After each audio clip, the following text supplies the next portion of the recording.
আসসালামু আলাইকুম। খুবই গুরুত্বপূর্ণ প্রশ্ন, যেহেতু সামনে আর মাত্র কিছুদিন পরে আমাদের মাহে রমজান শুরু। প্রত্যেকটি মুসলমানের উচিত, নরনারী যারা মুসলিম ধর্মাবলম্বী আছে, আমাদের সবারই উচিত রমজান মাসে রোজা পালন করা। এটি একটি ফরজ ইবাদত। তো রমজান মাসে যাদের ডায়াবেটিস আছে, সাথে প্রেশার, কিডনি রোগী, থাইরয়েডের রোগী, এনারা খুব একটু ঝামেলায় পড়ে যায় যে কোন ওষুধটা আমরা কখন খাবো।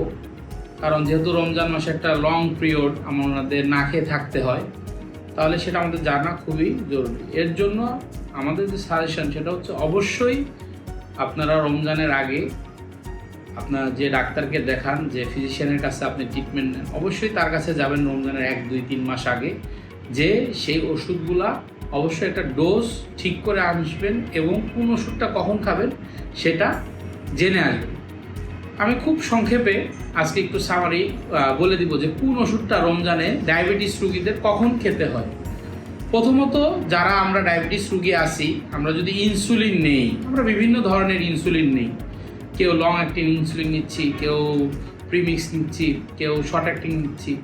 তো যারা দিনে একবার ইনসুলিন নেই, যদি রাত্রে নেই, কেউ যদি রাত 9টায় নেয় লং অ্যাক্টিং একটা ইনসুলিন আছে, সেই ইনসুলিনটা যদি কেউ একবার নেয় রাত্রেবেলা, তাহলে আমরা সেটা ওই ডোজটাতেই ওইভাবে রাত্রেই নিব।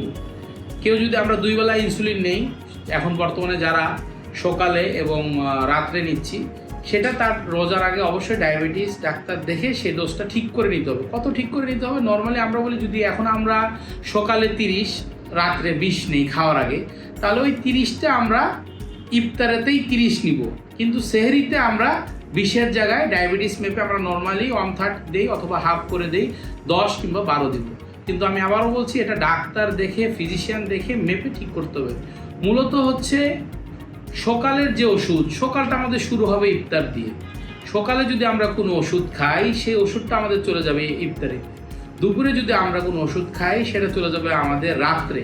রাত্রে কখন? আমাদের তারাবি নামাজের আগে পরে যে মিলটা নেই, সেই মিলে আমাদের চলে যাবে। আর রাত্রে যদি আমরা নর্মালি ডেতে যে ওষুধ খেতাম, সেটা রমজানে চলে যাবে সেহরিতে। তো তার মানে বোঝা যাচ্ছে যে ইফতারে আমরা যেটা খাবো সেটা আমাদের সকাল, ইফতারটাই আমাদের সকাল। ইনসুলিনটা সকালে যা আছে তাই হবে। আর রাত্রের যে ইনসুলিনটা, সেটা রোজার আগে যে আপনার ফিজিশিয়ানের কাছে দিয়ে ডায়াবেটিসটা মেপে তারপরে আমাদের ডোজটা অ্যাডজাস্ট করে সেটার 1/3 কিংবা ডাক্তার ফিজিশিয়ান আপনাকে ওয়েট, হাইট এবং ডায়াবেটিস মেপে যে পরিমাণটা দেয় সেটা ঠিক করতে হবে। প্রেশারের ওষুধ আমরা ম্যাক্সিমাম রাত্রেই খাই। প্রেশার ওষুধটা আমরা রাত্রে যে টাইমে খাই, ফিক্স সেই টাইমেই খাবো। আরেকটা কথা হচ্ছে যে থাইরয়েডের ওষুধ। থাইরয়েডের ওষুধটা নর্মালি আমরা সকালবেলা খাওয়ার আগে খাই, 1 ঘন্টা আগে আমরা বলি, লিখি যে থাইরয়েডের ওষুধ যারা খাচ্ছেন, ম্যাক্সিমামই থাইরক্স নামে ম্যাক্সিমাম রোগীরা খায়, বা যারা অনেক নামে পাওয়া যায়, থাইরক্স, থাইরিন, বিভিন্ন নামে পাওয়া যায়। তো এই ওষুধটা নর্মালি সকালবেলা খাওয়ার 1 ঘন্টা আগে খেতে হয়। তাহলে আমরা রোজাতে কখন খাবো? এই ওষুধটা আমরা রোজাতে সেহরি করার সময় যে আমরা উঠবো, কারণ কি সেহরির সময় আমরা তাহাজ্জুদ নামাজ পড়তে উঠি, কিংবা মা বোনেরা যারা আছেন ওনারা রান্না করতে উঠেন। মিনিমাম যদি আমাদের 4:30-5টায় শেষ সময় হয়, সেই সময় হলে আমরা এটা 3টার দিকে খাবো। মানে রান্না করতে যখন আমরা উঠবো, ঠিক সেই টাইমে আমরা এই থাইরয়েডের ওষুধগুলা সেবন করব। এছাড়া যেগুলো ওষুধ আছে, কিছু লিপিড এজেন্টগুলো আছে, যেমন ব্লাডের লিপিড এজেন্টগুলো আছে, অ্যাসপিরিন, ক্লোপিডিল, এইগুলো আছে। তো এই ওষুধগুলো আমরা দুপুরে খাওয়ার পরে খেতাম, তাহলে এইটা আমরা একটা ভারী মিলের পরে খাই। তো ভারী মিলটা আমরা রাত্রে নিব। রাত্রে ভারী মিল নিলে তাহলে ভারী মিলের পরে আমরা রাত্রে খাবো। মূলত আমাদের মনে রাখতে হবে, রমজানের সকালটা শুরু হবে আমাদের ইফতার দিয়ে, আর দুপুরটা চলে যাবে রাত্রে, আর রাতের খাবারটা চলে যাবে আমাদের সেহরিতে। তাহলে খুব সহজে আমরা বুঝতে পারবো যে রমজানের কোন ওষুধটা আমাদের কখন খেতে হবে। ধন্যবাদ তোমাকে। আমি সোগুড প্ল্যাটফর্মের সাথে যুক্ত আছি। আমার অ্যাপয়েন্টমেন্ট নিতে আপনারা সোগুড প্ল্যাটফর্মকে ফলো করুন। ধন্যবাদ। So good.